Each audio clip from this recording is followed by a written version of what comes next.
प्रियजनों, राधे राधे। चलिए कहानी के एक नए सफ़र में चलिए। कहानी है गायब होती छाया। एक छोटे से गांव में एक बहुत ही समझदार बूढ़ा आदमी रहता था। उसकी बुद्धिमानी के किस्से दूर दूर तक प्रसिद्ध थे। गांव के लोग उसे अपनी समस्याओं को सुलझाने के लिए आते थे। एक दिन गांव के 3 युवक बूढ़े आदमी के पास पहुँचे और बोले, बाबा, हमें एक पहेली सुलझानी है। अगर आप इसे हल कर देंगे तो हम हार मान जाएंगे।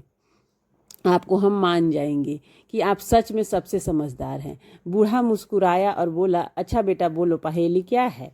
युवक ने पहेली पूछी, ऐसी कौन सी चीज़ है जो हमारे साथ चलती है लेकिन फिर भी हम उसे पकड़ नहीं सकते हैं।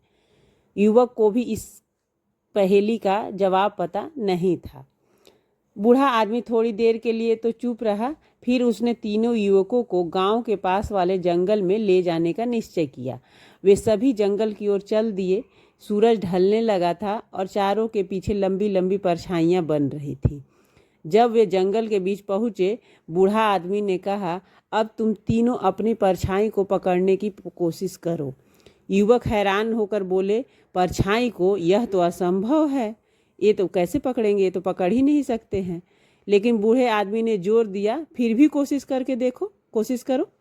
तीनों युवकों ने अपनी परछाई को पकड़ने की कोशिश की पर सफल नहीं हो पाए।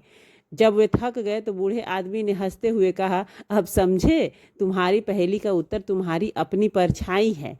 अब हर समय तुम्हारे साथ चलती है लेकिन तुम इसे पकड़ नहीं सकते हो। तीनों युवक बूढ़े आदमी की बुद्धिमानी से बहुत प्रभावित हुए और बोले, बाबा, आप तो सच में बहुत समझदार हैं। आपने पहेली हल कर दी।